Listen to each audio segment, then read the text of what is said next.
보리떡 기도에 나오신 여러분들을 축복합니다. 우리는 성경을 이제 읽고 또 말씀을 듣고 고백하는 그런 신앙생활을 합니다만은 성경에서 그 질문을 던졌을 때 그 질문에 대해서 답하기가 참 곤란한 그런 것들이 있어요. 그래서 이제 풀리지가 않고 또 들어보면은 그런 것 같은데 나중에 생각해 보면 또 의문이 생기고 하는 그런 문제들이 있어요. 그래서 오늘 이제 그 다룰 주제는 신학에 관해서, 그러니까 말씀에 관해서 특별히 그 난해한 질문에 대해서 이제 어떻게 풀어가는가 하는 것을 함께 나누도록 합니다. 보리떡 기도에 나오신 여러분들을 환영하고 축복하고요. 이제 우리는 성경을 볼 때에 이걸 한번 생각해야 됩니다. 개미는 인간을 이해할 수가 있어요, 없어요? 아무리 개미가 부지런하고 또 개미가 지혜롭고 그리고 개미가 예지 능력이 있어가지고 홍수가 날 때에 그 집을 옮기는 이사하는 그 이동이 있는 그걸 할 줄 아는 개미입니다. 그렇게 똑똑한 개미라고 할지라도 인간이 하는 일을 다 알 수가 없어요. 다시 얘기해서 우리는 개미라고 하면은 이제 그 면으로 볼 때 평면으로 볼 수 있단 말이죠. 인간은 입체로 볼 수 있어요. 개미는 인간을 이해할 수가 없습니다. 평면은 입체를 이해할 수가 없습니다. 그냥 평면은 평면으로 이해하고 끝나는 거죠. 그런데 입체로 보게 되면 그것을 또 다른 차원에서 보게 된단 말이죠. 그래서 우리는 오늘 이제 그 주제가 신학의 붕괴, 납작한 해석을 입체로 세우다. 납작한 해석을, 그러니까 그 난해한 질문을 하는데 그게 납작한 해석이에요. 평면으로만 보는 거예요. 그런데 그걸 입체로 세워서 보게 한다는 거지요. 이제 오늘 함께 나누는 그런 그 네 가지 주제가 있는데요. 에덴 동산의 선악과, 오늘 이 본문 말씀에 나오는 이 선악과를 동산 중앙에 이제 두었는데, 그런데 아니 이건 뭔가 이렇게 죄짓게 만든 함정 아닌가, 아니면은 어떤 표식이 있는가 하는 그런 질문을 던질 때, 아니 선악과를 아예 안 두면 되지 않느냐, 이런 아주 간단한 질문을 던졌을 때 글쎄 하나님이 왜 그걸 알고도 두셨을까, 모르실 리가 없는데 하는 그런 생각에 딱 부딪히게 되면, 누가 믿지 않은 사람들이 질문하면 꼼짝 못하고 글쎄 뭐 이렇게 하고 지나가는 거지요. 이제 그러다가 이제 나중에 그게 옹색하게 되면 이거는 설화다, 이건 그냥 그 후세의 사람들이 소설로 쓴 거다, 뭐 이런 식의 그 말도 안 되는 말을 하게 되지요. 그래서 전지전능한 신이 왜 선악과를 만들어서 인간이 죄를 짓도록 유도했느냐? 왜 죄를 짓도록 유도했느냐?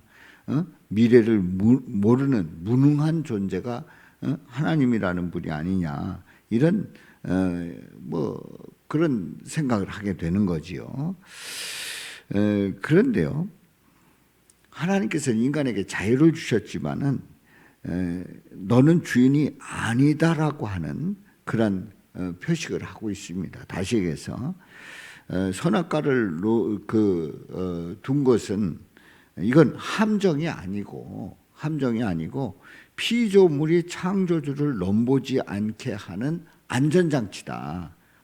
안전장치다. 그리고 계약서다. 이건 동산나무의 실과를, 중앙에 있는 그 선악을 알게 하는 나무의 실과를 먹지 말라 하는 하나님께서 계약서를 쓰신 거다 말이죠. 그래서 선악과는 인간을 죽이려는 도구가 아니라 인간을 신의 위치로 올라가지 못하게, 신의 위치로 올라가지 못하게 막아 살리려고 하는 사랑의 경계선이다. 선악과는 그 신의 위치로 올라가지 못하게 하는, 그래서 사람을 살리려는 사랑의 경계선이다. 이렇게 우리는 결론을 내릴 수 있습니다. 우리 인간들은 툭 하면 하나님 되려고 해요. 그래서 우리의 가장 근본적인 죄가 뭡니까? 윤리, 도덕, 나는 죄 안 졌기 때문에 나는 죄인이 아니다. 그거보다 더 심각한 게 바로 내가 하나님이 되려고 하는 거예요. 하나님 위치로 올라가려고 하는 거예요. 바로 신의 위치로 올라가지 못하게 막아 살리려고 하는 사랑의 경계선이 선악과다 하는 것을 기억하시고, 이제 두 번째로 악의 기원과 사탄입니다. 이제 이게 무슨 얘기냐면, 하나님이 다 만들었다, 모든 걸 다 만들었다고 하면 사탄도 하나님이 만든 것 아니냐. 그럼 악의 근원은 그럼 결국은 하나님 아니냐? 결국은 하나님이 아니냐? 사탄은 천사가 타락해서 하나님을 대적하게 되고 불순종하는 그러한 존재. 그렇다고 하면 그 악의 근원이 결국 하나님 아니냐? 이런 질문을 던질 수 있어요. 이러다 보니까 여기에 대한 질문에 대해서 분명한 답을 하지 못하다 보니까 이단들이 이제 여기서부터 나오기 시작하는 겁니다. 그런데 이제 이걸 이제 평면적으로 보는 거예요. 평면적으로 하나님이 다 만들었다면 사탄도 만든 것 아니냐? 그러면 악의 근원이 하나님 아니냐? 이게 이제 평면적으로 보는 해석이에요. 그런데 이것을 입체적으로 보는 겁니다. 입체적으로 보는데요. 자, 하나님이 재판장이자 주권자이셔요. 그리고 사탄은 어떤 존재냐? 하나님의 허락하에 인간을 시험하는 도구가 된 겁니다. 이 타락한 천사가. 그래서 스스로 타락해서 악이 되었지만은 하나님은 이를 알곡과 쭉정이를 가르는 키로 사용하시는 거예요. 알곡과 쭉정이를 가르는 키로 사용을 하십니다. 그럼 인간은 도대체 어떤 존재냐? 시험을 통해서, 그런 시험을 통해서 자신의 중심을 증명해야 하는 그러한 존재라 말이지요. 그래서 우리는 하나님이 그 사탄을 만든 것 아니냐, 그래서 악의 근원은 하나님 아니냐, 이런 그 평면적인, 아주 납작한 평면적인 그런 해석에서 입체적인 하나님과 사탄, 인간에 대해서 입체적으로 볼 때에 그 이유가 있음을 분명히 말씀하고 있는 거예요. 그래서 악은 하나님의 실패작이 아니다. 실패작이 아니라 진실을 검증하기 위한 필수 불가결한 대조군이다.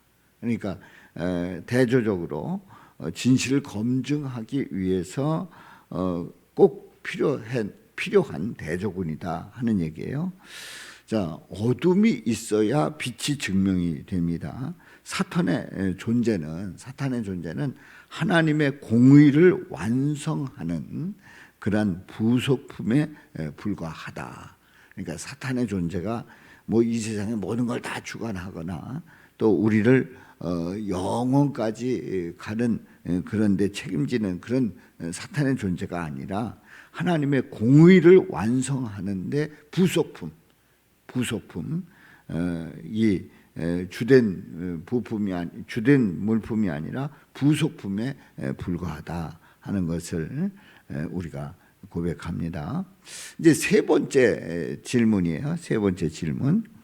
자, 이제 사랑과 심판, 천국과 지옥, 여기에 대해서 얘기를 할 때, 아니 모든 사람을 다 천국 가게 하지 왜 지옥을 가게 하느냐, 왜 지옥을 두셨느냐 하는 얘기예요.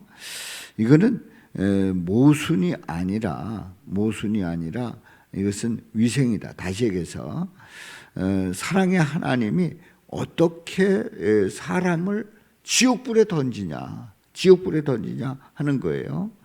그래서 지옥은 없다. 지옥은 없다. 하나님이 사랑이시기 때문에 지옥은 없다. 이렇게 말을 하는 거지요. 자, 이 지옥은 없다. 이렇게 사랑의 하나님이기 때문에 지옥은 없다라고 결론을 내리는 것은 이것은 값싼 은혜를 말하는 겁니다. 그러니까 은혜를 잘 모르고 너무나도 해픈 은혜를 말하는 거예요. 자, 화장실이 없는 집이 있어요. 화장실이 없는 집이라고 하면 그건 정상적인 집이 아닙니다. 천국이 절대 청결을 유지하려고 하면 이 더러운 것, 죄 거짓, 그리고 궤변론 이런 것들을 격리하는 쓰레기통이 반드시 존재해야 된다는 거예요. 다시 얘기해서 지옥이 존재해야 되는 겁니다.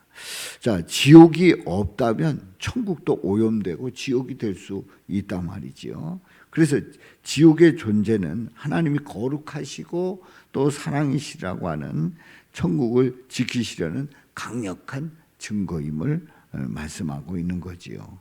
그래서 사랑과 심판은 반대말이 아니에요. 사랑하는데 왜 심판하느냐? 그러니까 사랑과 심판은 이건 반대말처럼 얘기를 하는데 동전에 양면처럼 붙어있는 하나님의 진실이다. 이것은 꼭 필요한 것이다. 동전에 양면처럼 붙어있는 하나님의 진실을 말하고 있습니다. 자, 네 번째 질문입니다. 네 번째 질문. 이제 예정론과 자유의지론. 예정론 이제 장로교 쪽에서 칼빈의 그 예정론을 얘기하고 또 감리교 쪽에서 이제 자유의지론을 얘기를 합니다. 그런데 이 논쟁이 그야말로 종교 개혁이 일어나고 그 이후에 지금까지 500년 넘게 이게 이제 그 계속 논쟁이 된 거예요. 다시 얘기해서 인간은 로봇이냐 아니면 주체냐, 뭐가 옳으냐. 그래서 오늘날에도 이 논쟁을 계속하고 있고 또 어설프게 아는 사람들이 그 예정론이 틀렸다 이렇게 얘기를 하고 또 자유의지론이 틀렸다 이렇게 얘기를 합니다. 이거 다 어설프기 때문에 그렇게 말하는 거예요. 자, 여기에서 이제 예정돼 있냐 자유의지가 맞냐? 그래서 우리 구원은 예정돼 있냐 자유의지로 구원받냐? 이 질문에 대해서 묻는 거는 이건 납작한 질문이에요. 평면의 질문이에요. 자, 입체적인 그런 해석을 하게 되면 이제 그 입체적입니다. 상위 차원과 하위 차원을 이렇게 나눠서 이제 보는 겁니다. 다시 해서 하나님과 인간의 관점에서 보는 거예요. 자, 하나님은 시간 밖에서 결말을 이미 보고 계시는 하나님이에요. 모든 것 다 아시는 하나님이에요. 그런데 인간은 시간 안에서 이 땅에서 살아가면서 매 순간 선택하며 살아가는 겁니다. 매 순간 선택하며 살아가는 거예요. 그리고 인간은 앞날을 다 알지 못합니다. 그냥 예견할 뿐이지 다 알지 못하고 살아간단 말이에요. 그래서 모든 것을 다 아시는 하나님, 결말을 이미 보고 계시는 하나님의 관점에서 볼 때의 예정론이고, 시간 안에서 이 세상에서 살아가면서 매 순간 선택하는 관점에서 보면 바로 자유의지를 말하는 거지요. 자, 그래서 우리는 이제 이 논쟁, 그러니까 예정론이냐 자유의지론이냐, 이 예정론에 대해서 이게 차원의 차이다. 차원이 다르게 봤을 뿐이다. 이렇게 아주 분명하게 결론을 내릴 수가 있습니다. 그래서 하나님은 주권자이시고 인간은 책임자이다. 하나님은 어떤 자라고요? 주권자. 인간은 책임자.